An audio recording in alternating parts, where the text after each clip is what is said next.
carrying on with the Facetto chat application, the next thing we want to do is these chat bubbles here. Before we do that though, I've noticed a few things that need doing. So I opened up this original screen capture we did to look at what we need to do here. And then I just pressed F5 and spun up our application and clicked the login. And then I was comparing where to go here. And I noticed they're only small things, but I noticed if you look at the size of these here, they're quite a bit smaller than, you know, this one here. So the first thing we'll do is correct this little control. I've also noticed just that we've lost our drop shadow. That's probably going to be due to when we changed the this padding to a margin with the animate. So let's just change that back to a padding, see if that fixes that.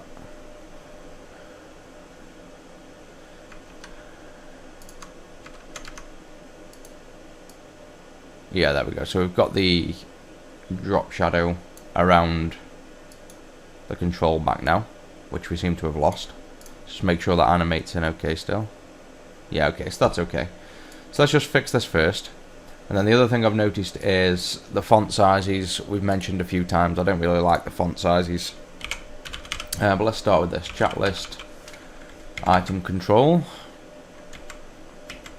XAML.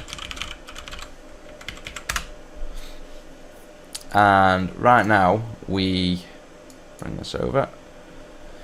We give this a set height of 60, and I don't think that's really a good idea. Is, you know, setting the main controls size, because we want it to be based off the content. So let's just delete that first. Let's rethink this. And you can see now that everything's obviously all messed up and squashed and things. So let's just fix that.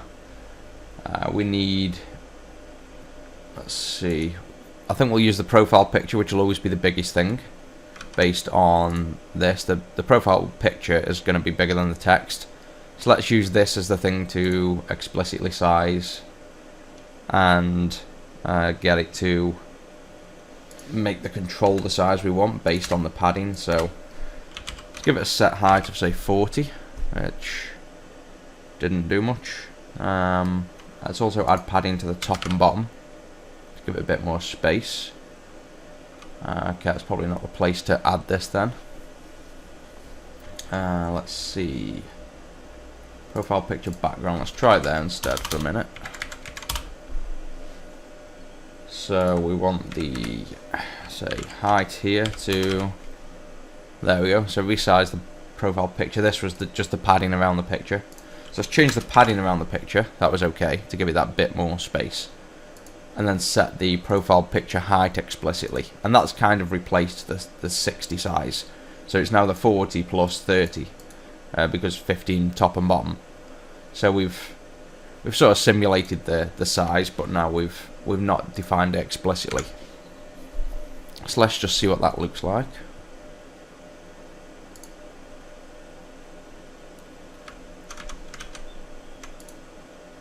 Compare it to the image, and that's a lot closer. It's not spot on, but that's good enough. This font also looks slightly too small, but there's also the issue that we want to rename all these fonts anyway, and we want to create some more sizes.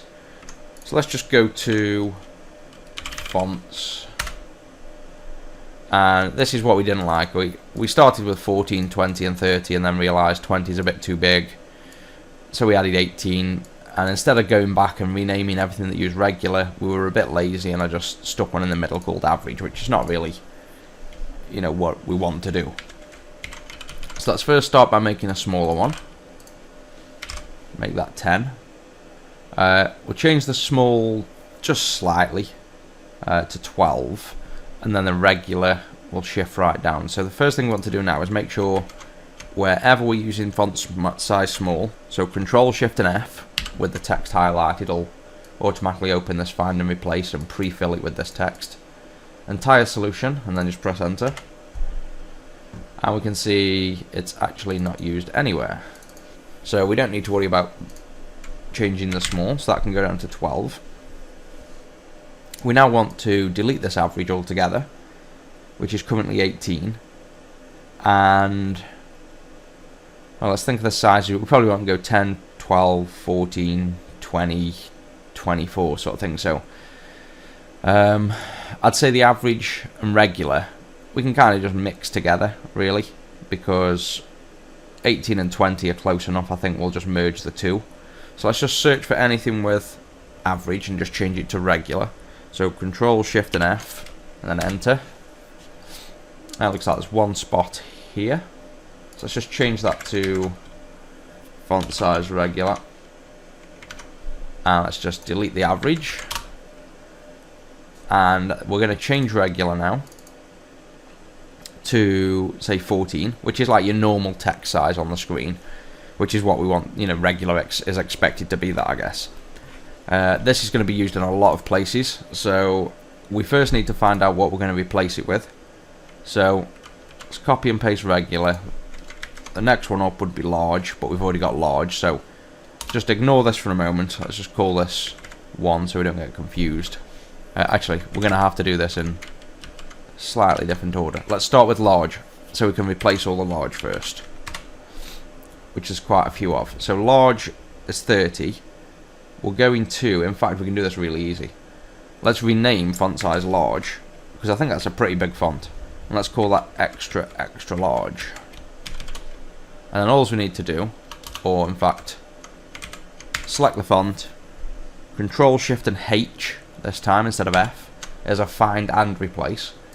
This is fairly dangerous if you do this wrong, so make sure you're doing it right. It's pre-filled the box with what we selected, font size large, and it's going to replace it with XXL. So you just type in XX, you know, type what you want to replace it with here. So we're going to replace it with extra, extra large, and in the entire solution. So bear in mind, this is going to find every single spot in your whole application where this text is and replace it with this. So you've got to be very careful when doing this. If you don't want to do it this way, just find all instances like I just did, manually double click on each reference and go and edit them one by one. So we're just going to do it like this. Find, replace all, press enter. Oh, okay, that should have, okay, go down here and just click replace all. And then it's going to warn you as well that it wants to open all the files so that you can undo one at a time if you need to. It's just a kind of warning that this is a fairly large operation and can replace a lot of things. Click yes, and you can see we've replaced 8 instances. So now if we did a, let's just save that, so you see it's opened these files for us because it's changed them. So there must be a font to extra large in here somewhere now, which is there. So we opened the Visual Studio opened these files with the asterisks on, these 3, when it found and replaced all the fonts with the XXL or extra, extra large.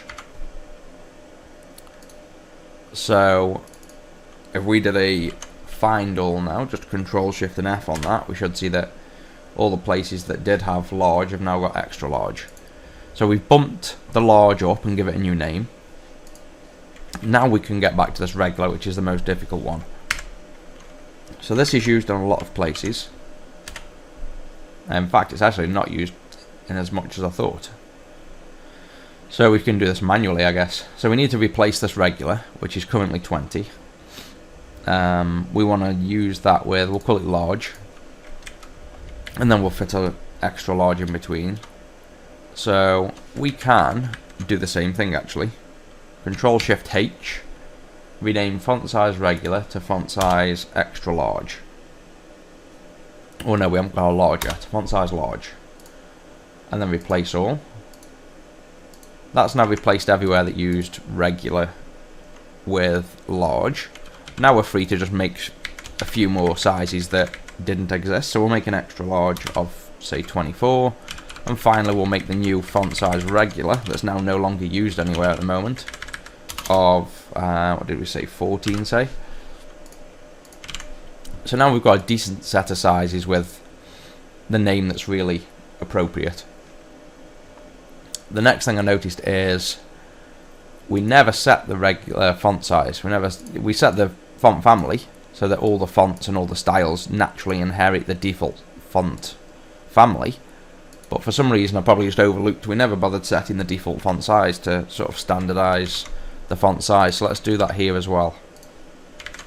So now let's do font size and make everything our new font size regular by default. Copy and paste that to this one, and then all the other styles inherit.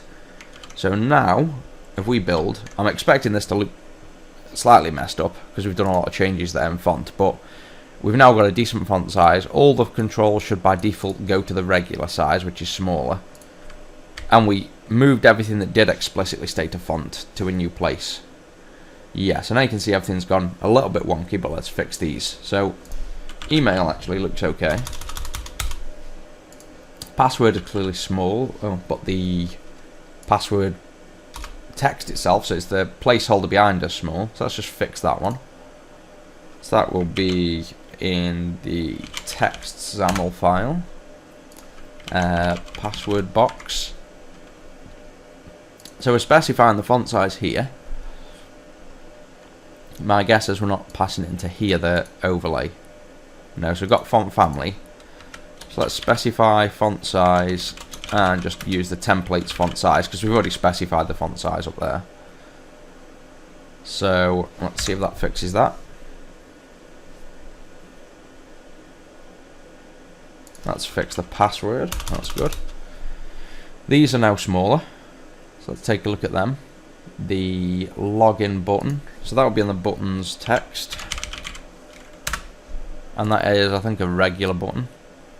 We called it something like that. Regular button. So again, we've specified the font size, but it's not using it. So this looks like it hasn't inherited the font size. These two, well, that's the spinner, yeah, so both of them need it. So similar thing. Do font size, template binding font size, and that's for the text of the button. And then also paste it in for the spinner. Press F5 and let's run again and confirm that. That looks like it originally did, and the spinner's fine. So we can also see this, we'll come to this in a minute.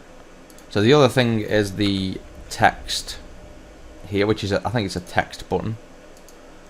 So let's carry on looking down. In fact, I'll copy and paste this font size template because I'm guessing it's going to be exactly the same. Text button, yep, font size there, large. Text block doesn't have it, so paste font size template binding into there as well. F5, and let's see if that's fixed that. So that's fixed that, which is good.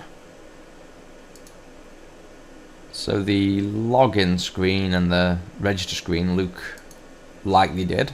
This logo looks okay, so let's log in.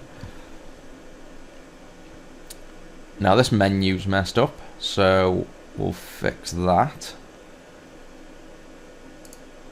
Where is that? Side menu control. That was a good guess.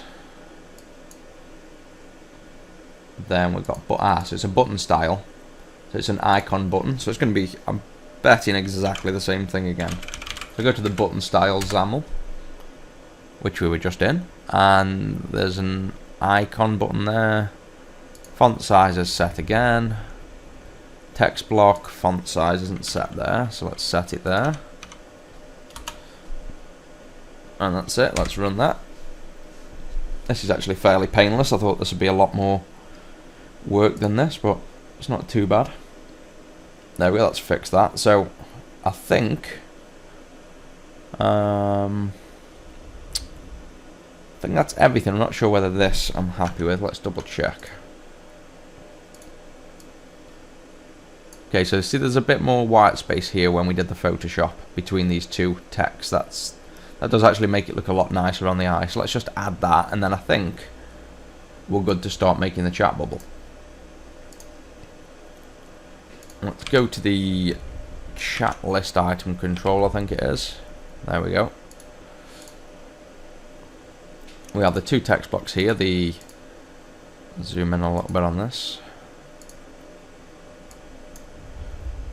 This is the name, which won't highlight at the minute. And this is the one below. So all we want to do is add a padding to the top one. on the bottom, so underneath the writing. So that will be left 0, top 0, right 0, bottom. Let's do 3, just start small. Then on the other one, let's add the opposite, so we want it at the top, so left top. That looks a little bit much. Let's go to 2. Oops. That looks better. Press F5 and let's see what this now looks like. That's better. So I think I'm okay with that. That'll work.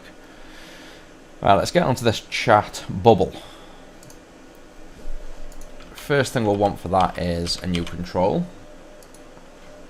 We have already a chat list control, which is the list. Let's just copy and paste that. Then we'll reuse this for now. We will keep everything the same except this, which will need to be a new, when we make the new item it'll be that. So let's just start by renaming this. So this is a chat list control. We want a chat message list control now. Press F7, go to the code behind.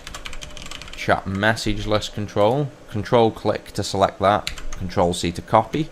Control click to select that. Control V to paste. So that's just a quick way to copy and paste between things. So if you want to like select that and paste it somewhere, you just hold the control key, keep it held the whole time. Click, letter C, click, letter V. And that's like a, you know, a quick way to copy and paste something like that. So that we've renamed the new copy of the class to a chat message list control. Hover over the class, click the bulb here, and we can rename the file, which is currently called chat list control copy, and it'll rename it to the same as the class name here. So you'll see that in Solution Explorer if we pin that a moment, and you can see it's currently just named this copy XAML, which we copied. We click the light bulb, rename file. You'll see now that kind of worked, kind of didn't. That's unusual. That's actually, never done that before. We didn't save this file. So can we undo that? No. Okay, let's just rename that back manually. So there's something you learn. In fact, let's just delete that and start that again. Copy the chat list control, so it's the copied file. Open this, call this chat message list, and save, which is what we didn't do before. Press F7, rename this to chat message, copy and paste, save. We can also rename it there. And now hover over here, click rename file, and we should see this XAML and the code behind rename. Otherwise we have actually found a bug in Visual Studio, so that didn't work. So it looks like this rename file doesn't work for XAML files. It only renames the underlying class. So if we rename that manually, that should have automatically put that inside of there. Maybe we just got to build the project. No, okay, let's do this one more time then. So in that case, that's a useful thing to know. Don't use the rename file helper on a XAML. So instead, let's just manually rename this top level XAML to chat message list control, and you'll see inside then it renames the C# file correctly. So I'll have to report that to Visual Studio as a bug. One last time, chat message list control, press F7, chat message list control, copy paste into the 3 places, save, and let's build to make sure that builds, which it does. So all we've done there, that was a little bit long-winded because we were showing you a technique that clearly doesn't work on XAML files at the moment. All we did was copied this chat list control, renamed it to chat message list control inside the code behind class here and here, and also in the XAML up here. So that just saved us having to remake a chat, basically a scrollable list with an embedded control, which we'll change in a moment. Now we want to make the actual chat list bubble, or the chat message. We'll call this chat message list item control to keep the same naming convention. Add user control chat message list item control. That creates this new control. Let's actually add a new folder to make this a bit more organized, because this is going to start growing with a lot of controls.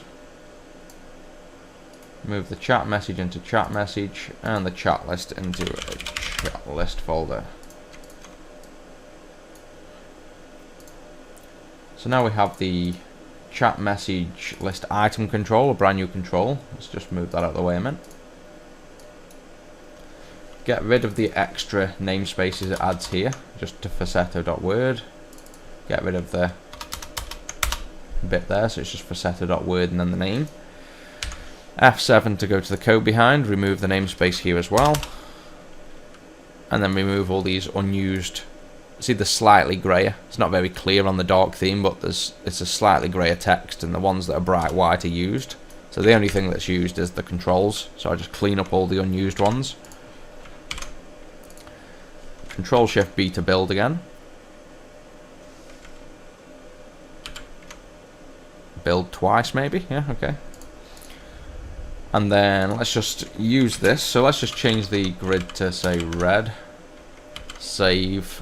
Go to the chat message list control we made, and let's replace this with the chat message list item control, which should just be red blocks. They look white at the minute, but let's just add some text as well and to see if we can see anything.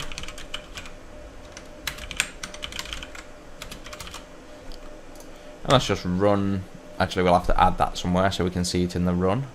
Let's close that. So we have a chat message item control. Let's add that to the main, no, the chat page, isn't it? Yeah, chat page. And then in this chat page, we just put hello falsetto in this text block. Let's just replace that with the chat message list control. And there we can see we have a bunch of just red message boxes, which is the control, so we can see. Log in. And there we go. We've now got a list of controls, which has just got, you know, static content at the minute. And the number of items here is because when we copy and pasted this chat message list control, we kept this data context of chat list design model instance. So we press F12 on there. We kept this. So right now we're bound to a chat list item view model, which is not right because we want a new chat message item view model. But for now, it basically added these items. So we've got this number of items that are bound to this list, which is the wrong style now, but we won't bother about that for now. Let's just make the bubble control. That'll keep us going. Let's close these down. Chat message list items. This is the chat bubble now. So first thing I want to do, get rid of this design height. I don't want to specify a height at all. I want to actually define it based on what we put in here. So now we're at the point of doing the actual chat bubble. I think everything else is done bar this. This is going to be a huge control, by the way, as well. So even though right now in here it just looks like text, you imagine your modern chat application. You're going to have phone numbers, emails, pictures, videos, music, all in these chat bubbles that you're going to expect to be able to, somebody sends you a picture, you want it to appear nice in its own bubble, borderless. If you get a video, you want to be able to just play it directly in here. If you get multiple videos and multiple pictures, you probably want to either, instead of dumping them in one big line, we may want to do that, but we may want to add a sideways list to, if there's 100 pictures, you don't want it to just dump 100 pictures in a big row. You might want to collapse them, so you'd have to make that control as well. If you get a link to, say, Google Maps, you'd expect a map to appear, so there's a lot that's going to go into these bubbles. So this bubble we're making now, which is just called chat message list item control, I'm pretty sure we're going to make this a host that then injects each specific item control into there. So it would inject, if there's just text in the message, it would just inject the text bubble. If there's photos, it would inject the text and then the photos, or the photos and then the text, and so on. So to construct a bubble based on the content, or multiple bubbles based on the content. So it's going to become a lot more complex than this, but we need to get started. So we'll make this general chat bubble as it appears now, but bear in mind this is going to grow significantly. So we'll make a start anyway. So the first thing we want to do is have, just for, I guess, so we can visibly see while we're designing a single one, let's make a blue background, and then we'll remove that once we're happy with the design. So let's just change this to a border. Background of the blue colour. There we go, so that's the blue we're expecting. We'll put a little bit of padding there, just to move it away from the very edge when we come to put the bubble in. Next we'll do a grid. Then we will want, let's do, that'll just be a border with a corner radius. So this will be a border. Let's do a corner radius of 10 for now. We want the background to be the foreground light colour, and then we're going to have text inside that, so let's close that and open it. And there you can see we've got a rounded bubble with nothing else in, so it's collapsed, but that's a start. So let's add the text box in here. Let's in fact comment this. This will be the speech bubble rectangle. This is going to be the message text. This can be a text block.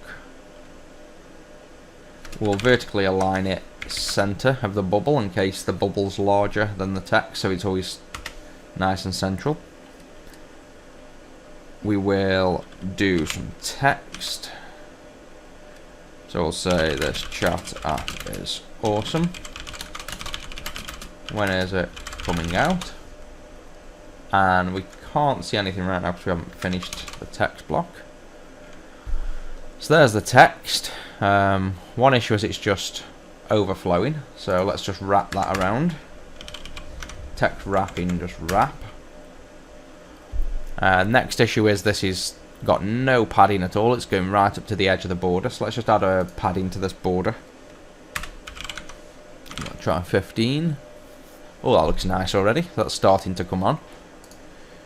You'll notice in here as well we did a, you might notice, but this is a blue colour, not a black. Just made it look, when I was designing this in Photoshop, it just looked a lot softer with the blue background than a harsh black.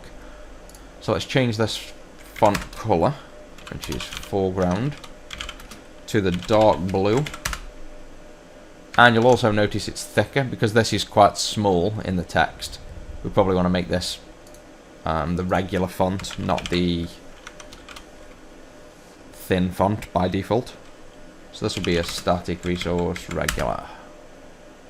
And there's thicker now. So this is starting to come on already.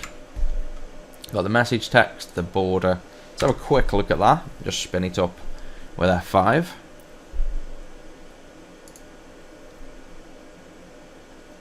And there we can see we've got each bubble. We've actually got just enough to not go off the screen, so we don't see scroll bars. Then you'll notice, let's just fix this little issue of white background and blue here. So we'll put this back in. In fact, I don't think we need the, well, yeah, we'll put the blue back in a moment. Let's just remove it for compile. And I'm guessing the chat message list control XAML has also got white somewhere. Yeah, background is over there.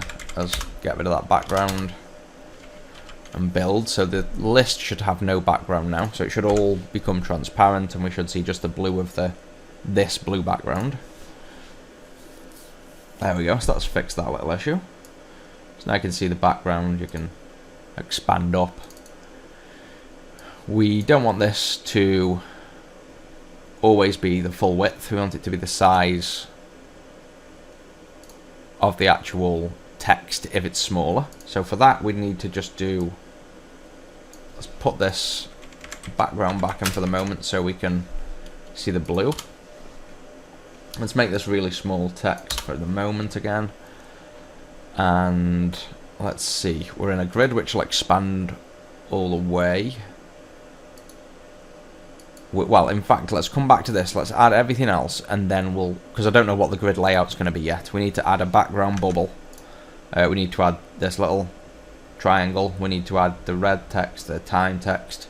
So let's just finish this and then come back to the making this bubble only size if it grows. Next thing then, we want to put the circle behind here. We're in a grid already, so we can just put another item here. This will be the profile picture, which again for now will just be a border, vertical line top, horizontal line left. Let's keep it at the top left of the chat bubble at all times. Then we'll have a corner radius which will be equal to the actual, we've done this multiple times, the actual width of the control with a relative source of self. So that just means the corner radius is going to be this, whatever the width is. Copy and paste that. The height is going to be the same. So then finally when we specify a width of, let's say, 35, we can't see because this chat bubble's in the way. Let's bump this, I think this one over maybe. Speech bubble rectangle, so that's I think we might want to wrap this. Yeah, that's because we've got the chat bubble, then we're going to have the text, then we're going to have the triangle. Let's wrap this in its own grid first, and this will be the chat content container, I guess, or the chat message container. Just do a grid, wrap that in the grid. Then we can now add a margin to this grid, say 25 from the left. Push that over. So now we can see this chat bubble. Not the chat bubble, the profile picture rather. We need a background of, for now let's just do green. We want a border of the light colour.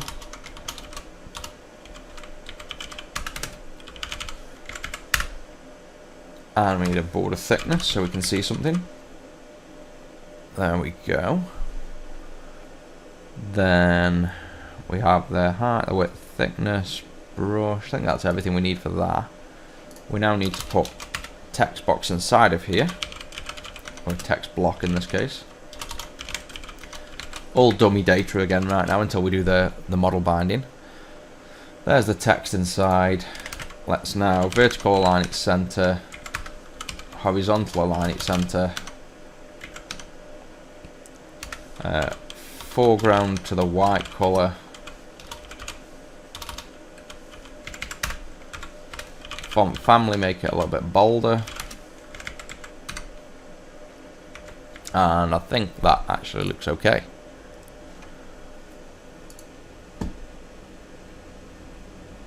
Right, what's next? We've got that there. Let's do this triangle. So there's multiple ways you can do shapes in WPF.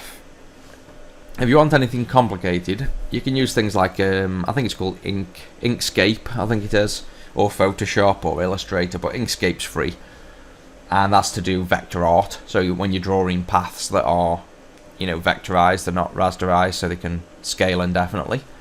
You can create paths like SVG formats or multiple formats, and then you can use, I believe there's like online websites if you look for SVG to XAML path, and you can have it automatically generate a path for you from the SVG. But because we're doing such a simple thing of making a triangle, I figured we'd just hand type it in. So a good reference for that, I've pulled up this website. Just turn on my nice everything dark mode. There we go. So if you just Google for WPF path markup syntax, or just look at this URL right here, it'll take you to this helper page, and it tells you here, here's the XAML to create a path. So let's copy and paste that in. We've got the text box, we've got the speech bubble. We want it after the speech bubble, and it wants to be in its own. I think it's doing this funky curve by the looks of it here, but it's put it inside the chat bubble. So we want to make some make some rows to this grid where everything's contained in. So let's make some row definitions. The first row is going to be the chat bubble, so that wants to be a height of whatever it needs to be. Then we'll have a row below that, which is going to be this triangle we're on about now. So that can be just auto, whatever size it needs to be. And then below that, while we're here, we'll put the time text here. We'll actually put that below that little dot. So that'll be another auto size. Now let's shift this path to the second row. And there we can see this is a path. So it's got a stroke, which is black. So you can see that's the outline of the path. It's filled with grey, so we could change that to say red. And you could fill it, or you could just not fill it at all and just have the line. But you can see that's the thing it's defined. And because we want a triangle, let's just pop back to the documentation, which is here. And if you read down here, you'll find some basic... It's pretty simple, to be honest. It depends how you visualize in your head, drawing lines and curves and arcs and things. So for simple stuff, it's okay. The basic definition is M is the start point, so you start at that. So you typically type M 0, 0, which this hasn't. So you see it started at 10 on the X. So here's the edge of the control. Started 10 in, which is there, and 100 down from the top, which is why it's down here. So if we changed M to 0, 0, or 0 on the X, it moves over there. 0 on the Y, it moves up to the top. So that's your start point. And the first one is X, the second one's Y. X is across the screen, Y is up and down. Starts at the top left and moves downwards. So positive X is across to the right. Positive Y is down the bottom of the screen. So if we do X10, you can see this point moves 10. If we do Y10, you can see it moves down to here. So that's your M. That just means starting position of wherever. Then they've used C, which I'm guessing is a curve of some kind. So, and the difference between capitalized and lowercase is the lowercase is relative, and the uppercase, in fact it says here, I believe, yeah, so the M indicates the start position of a previous point in lowercase. So basically what it means is that the uppercase is absolute positioning. If you imagine this was a grid, and over here was 100 and down here was 100, this is absolute positioning. If it was lowercase, then it would start from the previous thing in this list. So if you started here and then drew a line at 1010, and then the next one you did a lowercase line at 1010, it would be 10 away from the previous position, not from the absolute start position. So we'll see that in a moment. So uppercase is absolute, lowercase is relative. So now we get to what we need, which is a line. So you can see here, capital alpha line, endpoint. So you basically specify a line and a point. So let's delete this first, get rid of that curve. Start at 0, 0, capital alpha line, and then we'll do, I don't know, let's just do 10, 10, let's see if we can see something. So there we can see the line, it's done 10, 10. Now this is where we can show you the absolute versus relative. If we do a line 10, 10 again, you see nothing, because it's absolute positioning from the start point, which is here. So if we zoom right in on this. So the 0 point is obviously here. This is 10 across on the X, 10 down on the Y. We've done a line at 10, 10, then another line at 10, 10, which you don't see. We do a line at 20, 10. You can see that the line is drawn from the last position. It always draws from the last position. And then it's drawn to here. So it's drawn to 20 on the X and 10 on the Y. Or you change that to 20, 0. And you see we're starting to get a triangle there. So let's just go back to the 10, 10 example so you can see this is now not moving. If we change this to a lowercase l, you see it jumps down. So what it's now doing is it's adding the previous value to this value. So it's adding 10 to this 10, which becomes 20, which is why it's down here. And it's adding this 10 to this 10, so it becomes 20 on the y. So if we changed it to 0 on the y, then it's going to become 20, 10, because it's going to add 10 to 10, which is 20, and 10 to 0, which is 10. So the lowercase l is like adding the previous position, if you will. And then if we added another one, copy and paste another lowercase, it carries on. So it's then going to add this and this and this, and that becomes 30. So it's basically relative position or absolute position. I like to work in absolute position because I visualize easier. So if I picture this as a triangle that I want to draw, and I make a box in my head that's, say, 10 by 10, whatever that is, or 20 by 20 like this, a box, I know that 0, 0's here and 10, 10's down here. So I know then exactly halfway between where I want to be would be 5. And then the very bottom would be whatever. So I can see that here would be 0 on the x, here would be 5 on the x, here would be 10 on the x. So to draw a triangle, we want to draw from 0 to 5 to 0. 0 to 5 to 10, and then back to 0, but that'll automatically fill in. And then on the y, you'd start at the 0, you'd go down to 5, and you go back up to 0. So it depends, again, if you understand this and how you understand it, but all you have to visualize is you're working in a grid system here. When you start typing, if you use all uppercase, then everything you type is based on this position here. This is position 0. Across here on the x is whatever position you become, so however large you make it, it becomes that. And then down here again, so the positive axis goes across and down. So let's just draw this triangle and let's see if that helps. So we start at 0, we've got nothing.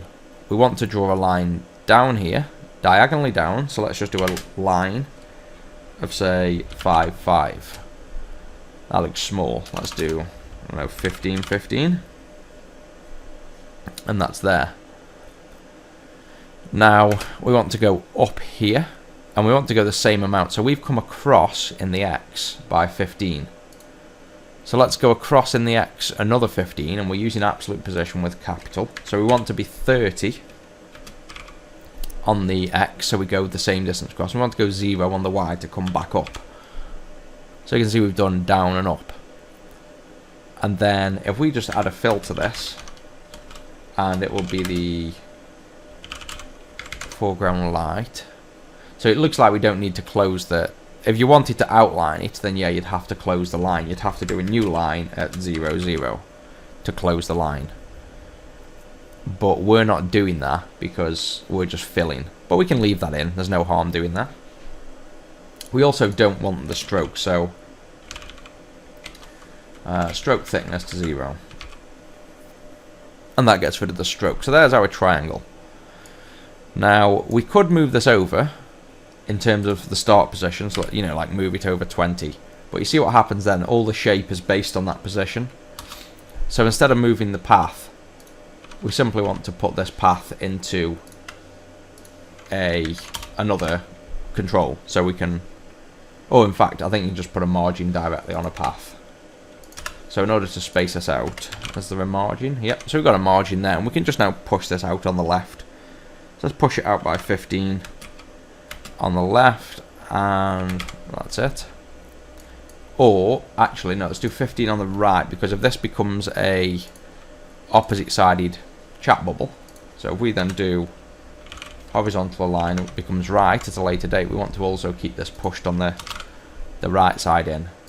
So we just do a left and right margin of 15, and then you can see we've got that. That looks a bit big, so let's just resize this. So we got 15 on the side. Let's go, I think that looks quite big.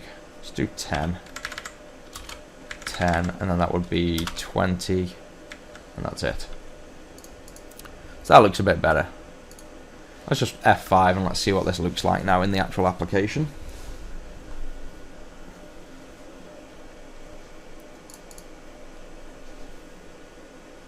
And that looks okay. See that we've got this little tiny blue line here. You should be able to see it on the screen if you're watching in 4K. There's like a little artifact there, and that's between the two graphics elements that are physically separate, not joining. So let's try and fix that with, I guess one thing we can try is the Z index to see if this is always positioned on top. Let's give that a go. And the Z index is, if you think of things stacked on top of each other on the screen, the Z is the element coming out the screen. So that's actually fixed it, looking at that. Oh, it's, well, saying that, it's fixed it there, it hasn't fixed it here. So what we've got here is probably two hardware rendered elements in the background being rendered to the screen, and this is what is happening. This will be like a pixel smoothing. So because WPF doesn't work on the pixels of the screen, it works on its own units, and then the display density of the screen decides to round up and down pixels. This will be at a point where this is at the same pixel, this line, and this triangle is at the same pixel, but when the math operations happened, one's rounded up slightly, one's rounded down, and you're getting this little glyph, if you will, this artifact here. So I guess another simple fix is let's just shift the margin up -1 on the top, and let's just slightly overlap this triangle so it is physically overlapping, and we should remove that line now. And there we go, that line's completely gone. So that's now a seamless little chat bubble. So I'd say that will do for this. I think we want more padding there on that. What do you call this? The profile picture. So what did we do? Did we not add any padding to this? Oh, I thought we added padding. Let's do margin. Do a top and bottom margin of just say 5. Give it a little bit of margin.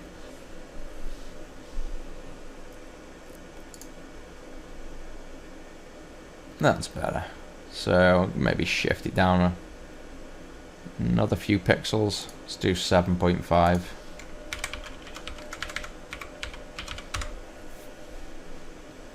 And we could just do vertical align center here, but we don't want to do that because when this chat bubble becomes more and more lines, then you don't want this picture of who sent the message to be floating in the center of a message that could be the size of the screen and you're looking up and down for who it was. We either want to position this at the top or the bottom of the message, as we did here. Well, it isn't very obvious there, but that's that. Let's just close this down. Now we don't need this. We have this now looking pretty much like this, so that's fine. So, we've got to add this text here. So let's just add that first.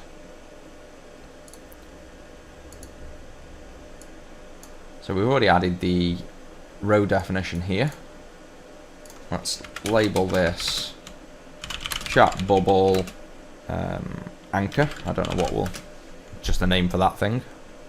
Don't know whether that's a technical name or not. And then we just want a text block. Text is 11:54 AM. We want the font. I'm guessing that's going to be black. Yeah, so we want the foreground to be the light color. We want the row of the grid to be this third one, which is number 2. We will want horizontal alignment for the right, and again we'll data bind all this after, and this will all change from being hard-coded stuff to bound to a data model as always, but this is how I generally design in the first place, is simply mock it up and then bind afterwards. So that's over to the right. I think that looks a little large. Let's go font size, and now we've got a much better range of fonts. We can just do small. There we go, that looks okay. I think it being light's okay as well. We don't want too much emphasis on this text here. Just press F5, let's get a visual for that.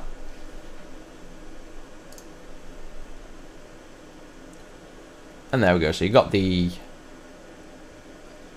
time here, and then each chat bubble. Looks a bit off at the moment just because we've got the same message repeating over and over. We could change it to having, you know, specific text per one, but for that we'd have to make a view model, and I think that's going to just run this video up a little long, so we'll do that in the next video. But you can see that's going to add this natural spacing. So if we put this here, in fact we've almost got it perfect. So see this gap here is almost this gap here. So you can tell when you've got multiple messages, this is going to start looking much nicer.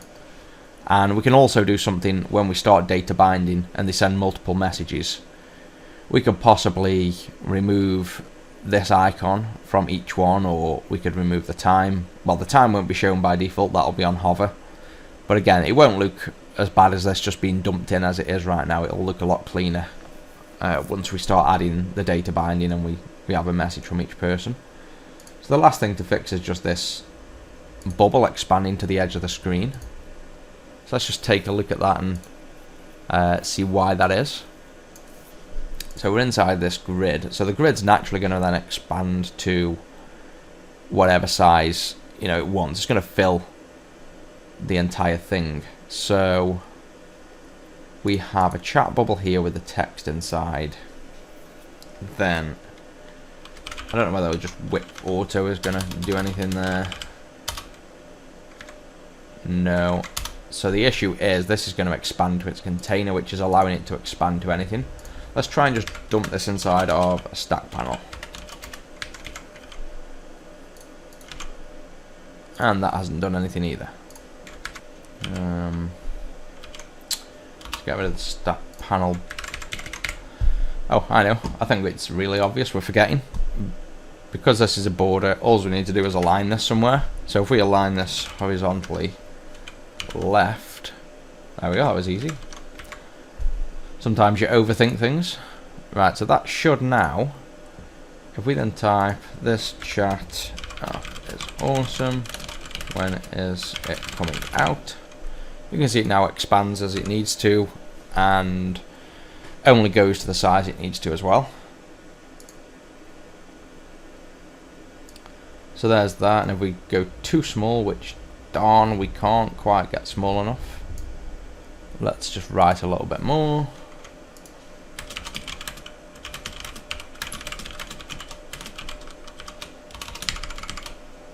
There's a bit longer text. And we should be able to see it resizing the bubbles. So there you go, you can see the single line, double line, and that all works nice. So there's our chat bubble basics.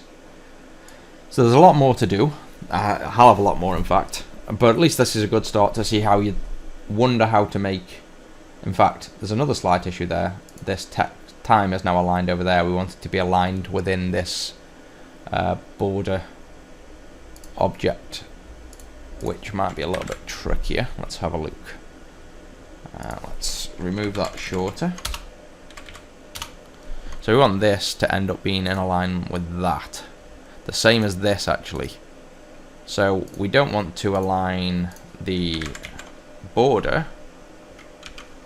Can we horizontally align the entire grid and it still work? Ah, so we can.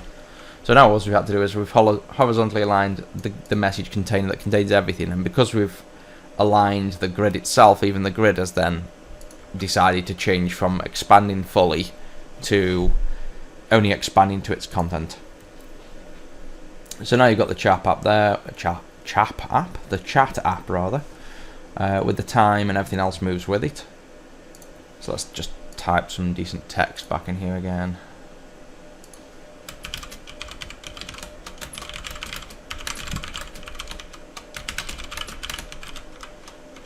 So there's the text.